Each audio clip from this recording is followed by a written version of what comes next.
বিসমিল্লাহির রহমানির রহিম।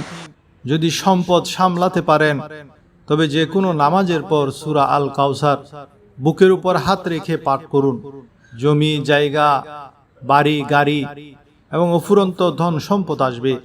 সম্মানিত দর্শকবৃন্দ, আজ আমি আপনাদের একটি মূল্যবান ওজিফা বলতে যাচ্ছি। এটি একটি বিশেষ আমল যা আমি আপনাদের সাথে শেয়ার করছি। এই ওজিফার বরকত এতটাই যে আপনার বিগড়ে যাওয়া কাজগুলো শুধরে যাবে। আপনার সম্পদের সমস্যা হোক, ঝগড়া বিবাদের সমস্যা হোক, ঘরে অভাব অনটন বা দারিদ্রতা থাকুক, ঘরে অনেক বেশি ঝগড়াঝাটি হোক, অথবা কেউ যদি কথা না শুনে, কিংবা ব্যবসায় বরকত না থাকে বা মুনাফা না হয়, কিংবা ব্যবসা চলছে না, তবে শুধু এই একটি ওজিফা করার মাধ্যমে যে মুজিজা অলৌকিক ঘটনা ঘটবে তা দেখে আপনি অবাক হয়ে যাবেন। অনেক মানুষ আছেন যারা ওজিফা করতে করতে ক্লান্ত হয়ে গেছেন, কিন্তু সফলতা পাচ্ছেন না। তাদের পথে বিভিন্ন বাধা রয়েছে। তাদের জন্য এই আমলটি, তারাও যদি এই ওজিফাটি করে নেন তবে ইনশাআল্লাহ আল্লাহ পাক এমন মুজিজা দেখাবেন, আল্লাহ পাক এমন করম করবেন যে সমস্ত মুশকিল এবং সমস্ত পেরেশানি খতম হয়ে যাবে। আজ এই বিশেষ ওজিফাটি করুন। এই সূরা পাঠকারী আজ পর্যন্ত কখনো নিজের প্রয়োজন থেকে বঞ্চিত হয়নি। এই আয়াত পাঠকারীকে চাইতে হয় না, বরং সে না চাইতে পেয়ে যায়। আমার প্রিয় ভাইয়েরা, নবী করিম সাল্লাল্লাহু আলাইহি ওয়াসাল্লাম ইরশাদ করেছেন, হে আব্দুল্লাহ বিন কায়েস, আমি কি তোমাকে জান্নাতের ভান্ডার সমূহের মধ্য থেকে একটি ভান্ডার সম্পর্কে জানাবো না? আমি আরজ করলাম, হে আল্লাহর রাসূল, কেন নয়, অবশ্যই জানান। তখন নবী করিম সাল্লাল্লাহু আলাইহি ওয়াসাল্লাম ইরশাদ করলেন, তুমি বলো লা হাওলা ওয়ালা কুওয়াতা ইল্লা বিল্লাহ, অর্থাৎ গুনাহ থেকে বাঁচার হিম্মত নেই এবং নেকি করার শক্তি নেই, তবে তা আল্লাহর তৌফিক ছাড়া সম্ভব নয়। বুখারী ও মুসলিমে এটি বর্ণিত হয়েছে। তো আমার ভাইয়েরা, আজকের এই ওজিফাটি কতবার পড়তে হবে, কখন পড়তে হবে, এবং এই ওজিফা পড়ার মাধ্যমে কি কি ফায়দা আপনার পাবেন, আজকের এই বিশেষ ভিডিওতে আমরা আপনাদের এর সব কিছু জানাবে। হাদিসে পাকে নবী করিম সাল্লাল্লাহু আলাইহি ওয়াসাল্লাম ইরশাদ হলো, হে লোক সকল, ততটুকুই ইবাদত করো যা সহ্য করার ক্ষমতা রাখো, কারণ আল্লাহ সওয়াব দেওয়া বন্ধ করেন না যতক্ষণ না তোমরা নিজেরা ইবাদত করতে করতে ক্লান্ত হয়ে যাও। এখন আপনারা এই সূরাটি কিভাবে পড়বেন, কোন নিয়মে পড়বেন, সেই নিয়মটি জেনে নিন। যতক্ষণ নিয়ম না জানবেন ততক্ষণ আমল প্রভাব ফেলে না। এর কিছু বৈশিষ্ট্য থাকে, তো এখন এর নিয়মটি জেনে নিন। সতর্কতার মধ্যে প্রথমেই হলো কোন সময়ে আপনারা এই আমলটি করবেন।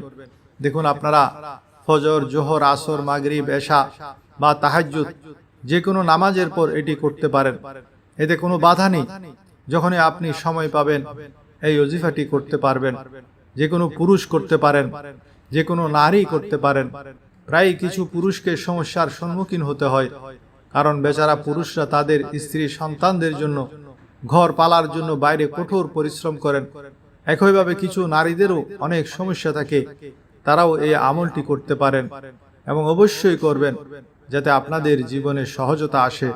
সম্পদ, পেরেশানি বা যাই আপনার সমস্যা হোক, শুধু নিয়ত রেখে এটি পড়বেন, এই আমলটি করবেন, তবে আপনাদের সমস্যা সমাধান হয়ে যাবে ইনশাআল্লাহ। এই ওজিফার বরকতে আল্লাহ পাকের বিশেষ রহমত হবে, এতেও কোনো বাধা নেই। যদি আপনারা আগে থেকে কোনো আমল করেন, কোনো ওজিফা বা তাসবিহ পড়েন, তবে তার ঠিক পরপরই এই আমলটি করা যেতে পারে।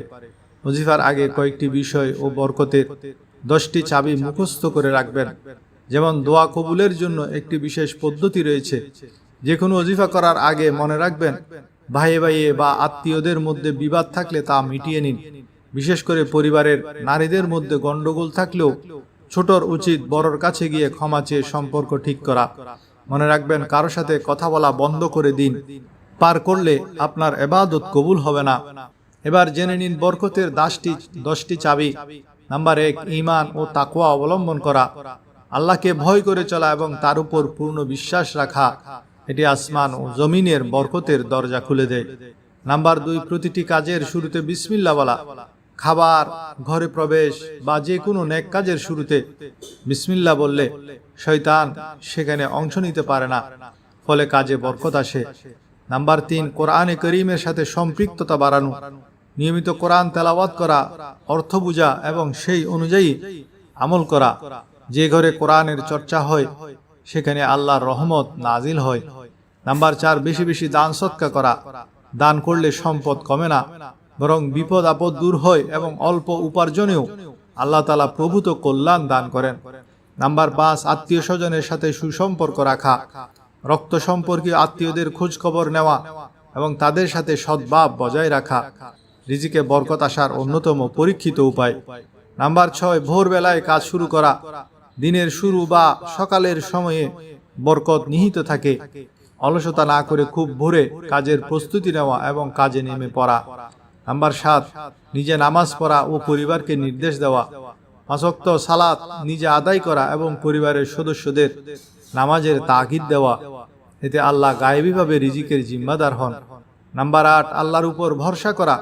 যে কোনো সংকটে বা উপার্জনের ক্ষেত্রে অস্থির না হয়ে আল্লাহর উপর পূর্ণ আস্থা রাখা।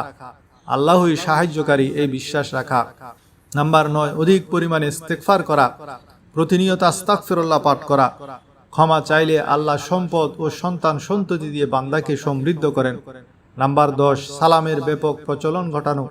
পূর্ণাঙ্গ সালাম আসসালামু আলাইকুম ওয়া রাহমাতুল্লাহি ওয়া বারাকাতুহু এভাবে প্রদান করা। এটি অন্যের জন্য বরকতের দোয়া, যা নিজের জীবনেও বরকত ফিরিয়ে আনে।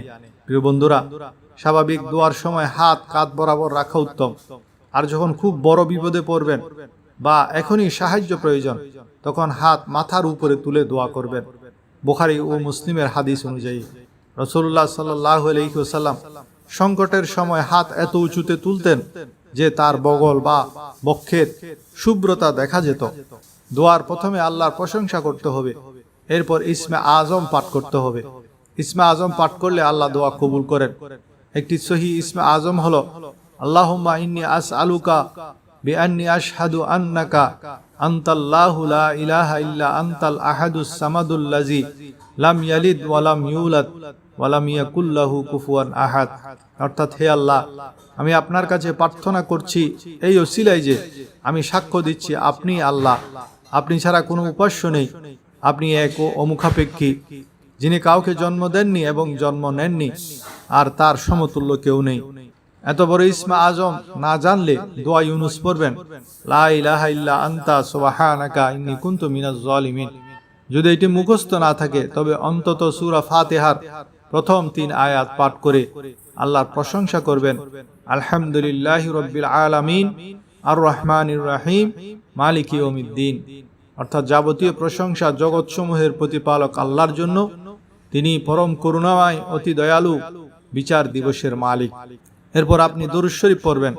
একবার আমার সাথে পড়ুন, আল্লাহুম্মা সাল্লি আলা মুহাম্মাদিন ওয়া আলা আলি মুহাম্মাদিন কামা সাল্লাইতা আলা ইব্রাহিম ওয়া আলা আলি ইব্রাহিম ইন্নাকা হামিদুম মাজিদ।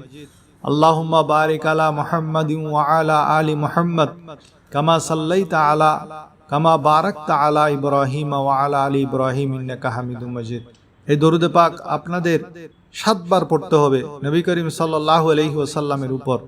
আর যদি কোনো ভাই বা বোনের এই দরুদে পাক জানা না থাকে, তবে যে কোনো দরুদ পড়তে পারেন যা আপনার জানা আছে। আর যদি কোনোটি জানা না থাকে, তবে শুধু এটি বলতে পারেন, আল্লাহুম্মা সাল্লাল্লাহু আলাইহি ওয়া আলিহি ওয়াসাল্লাম, সাল্লাল্লাহু আলাইহি ওয়া আলিহি ওয়াসাল্লাম। এরপর আপনাকে এই সূরাটি পড়তে হবে, যা কোরআনে পাকের সূরা কাউসার নামে আমরা জানি। এই সূরাটি আপনি কখন, কিভাবে এবং কতবার পড়বেন সব পদ্ধতি বলছি ইনশাআল্লাহ। যখন আপনারা এই ওজিফাটি করবেন, এই সব পেরেশানি আপনাদের উপর থেকে দূর হয়ে যাবে। আপনাকে এই সূরাটি শুধু 21 বার বুকের উপর হাত রেখে পড়তে হবে, খুব ভালোভাবে পড়তে হবে। আর যখন এটি পড়বেন, আপনার মনে যেন আপনার মকসদ বা উদ্দেশ্য থাকে, যা আপনার জন্য বাধা হয়ে আছে বা যা আপনার প্রয়োজন। আপনি নিশ্চিত এই নিয়তেই করবেন যে আপনার সমস্ত সমস্যা দূর হয়ে যাক। এখন আপনি সেখানেই বসে থাকা অবস্থায় জায়গা না ছেড়ে পড়ুন, লা হাওলা ওয়ালা কুওয়াতা ইল্লা বিল্লাহিল আলিয়্যুল আযীম। শুধু এতটুকু পড়তে হবে। আমি পূর্ণ দৃঢ় বিশ্বাসের সাথে বলছি যে এই তাসবিহটি সবাই জানে, লা হাওলা ওয়ালা কুওয়াতা ইল্লা বিল্লাহ। এর মানে হলো, হযরত আব্দুল্লাহ বিন মাসউদ রাদিয়াল্লাহু তাআলা আনহু বর্ণনা করেন যে আমি রাসূলুল্লাহ সাল্লাল্লাহু আলাইহি ওয়াসাল্লামের সামনে এটি পাঠ করলাম। তখন নবীজি সাল্লাল্লাহু আলাইহি ওয়াসাল্লাম ইরশাদ করলেন, এর মানে কি জানো? আমি আরজ করলাম, আল্লাহ ও তার রাসূল সাল্লাল্লাহু আলাইহি ওয়াসাল্লাম ভালো জানেন। তখন নবীজি নিজেই ইরশাদ করলেন, এর মানে হলো গুনাহ থেকে বাঁচার শক্তি নেই আল্লাহর হেফাজত ছাড়া, এবং আল্লাহর ইবাদত করার ক্ষমতা নেই আল্লাহর সাহায্য ছাড়া। আর ইরশাদ করলেন, যে বান্দা সবসময় ইস্তেগফার করতে থাকে, আল্লাহ তার প্রতিটি মুশকিল আসান করে দেন, প্রতিটি দুঃখ দূর করে দেন, এবং তাকে এমন জায়গা থেকে রিজিক দান করেন যা সে কল্পনাও করতে পারে না। এটি আপনাকে এই তাসবিহ 100 বার করতে হবে। এরপর আপনাকে দোয়া করতে হবে। সূরা কাউসারের আরেকটি ওজিফার নিয়ম আছে যা আরো চমৎকার। সেটি হলো, আমল শুরু করার আগে আপনার নির্দিষ্ট হাজত বা উদ্দেশ্য, যেমন নিজের বাড়ি, অভাব দূর হওয়া বা বড় কোনো অঙ্কের টাকা জোগাড় হওয়া, মনে মনে স্থির করে নিন, নিয়ত করে নিন। এবার মাগরিবের নামাজের পর আপনি চাইলে যাই নামাজে বসে তৎক্ষণাৎ করতে পারেন, অথবা মাগরিবের পর অন্য কোনো সময়ও হাঁটা চলা বা বসা অবস্থায় এটি করা যায়। পূর্ণ বিশ্বাস এবং আল্লাহর উপর ভরসা রেখে আমলটি শুরু করতে পারেন। আমলটি করার ধারাবাহিক নিয়মাবলী হলো, আমলের শুরুতে অন্তত একবার দরুদ শরীফ পড়ুন। সবচেয়ে ভালো হয় দরুদ ইব্রাহিমি পড়লে, তবে ছোট্ট দরুদ সাল্লাল্লাহু আলাইহি ওয়া আলিহি ওয়াসাল্লাম পড়লেও হবে।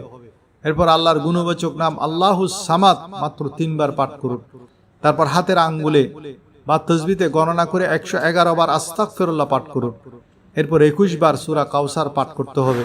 তবে মনে রাখবেন, প্রতিবার সূরাটি পড়ার আগে বিসমিল্লাহির রহমানির রহিম অবশ্যই পড়তে হবে।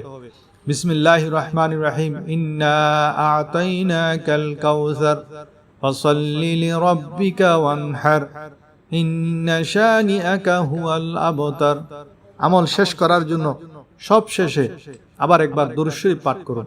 আমলটি সম্পন্ন হওয়ার পর আল্লাহর দরবারে অত্যন্ত বিনয় ও কাকুতি মিনতি সহকারে নিজের অভাব ও পেরেশানির কথা বলে দোয়া করুন। আর দোয়াটি পূর্বে যেই নিয়মে ইসমে আজম সূরা ফাতিহার তরতিব দিয়েছি সেই মোতাবেক দোয়া করবেন। যে কোনো নারী বা পুরুষ এটি করতে পারবেন। বাড়ির যে কোনো একজন সদস্য আমলটি করলে পুরো পরিবারের জন্যই তা যথেষ্ট হতে পারে। বর্ণনা অনুযায়ী এই আমলটি করলে আল্লাহ তাআলা গায়বীভাবে রিজিকের ব্যবস্থা করে দেন এবং অভাবী মানুষও সচ্ছলতা লাভ করেন। প্রিয় দিনী ভাই ও বোনেরা, জীবন যুদ্ধে আমরা আজ বড্ড ক্লান্ত। কেউ ঋণের বোঝায় পিষ্ট, কেউ বা অভাবের অনলে পুড়ছেন। কিন্তু মনে রাখবেন, আমাদের মহান রব আমাদের একা ছেড়ে দেননি। মাগরিবের নামাজের পর সেই 21 বারের সূরা কাউসারের আমলটি আপনার জীবনের মোড় ঘুরিয়ে দিতে পারে। বিশ্বাস রাখুন সেই রবের উপর, যিনি না চাইলে আমাদের সব দিয়েছেন। শুধু একবার ভক্তি ভরে সে আমলটি করে দেখুন। আল্লাহ আপনার রিজিকের দরজা এমনভাবে খুলে দেবেন যা আপনি কল্পনাও করতে পারবেন না। মনে রাখবেন, আপনার ঘরে যে কন্যা সন্তানটি আছে সে আপনার জন্য জাহান্নামের আগুনের ঢাল। আর ওই যে এতিম শিশুটি, তার মাথায় একটু হাত বুলিয়ে আপনি জান্নাতে প্রিয় নবীর সঙ্গী হতে পারেন।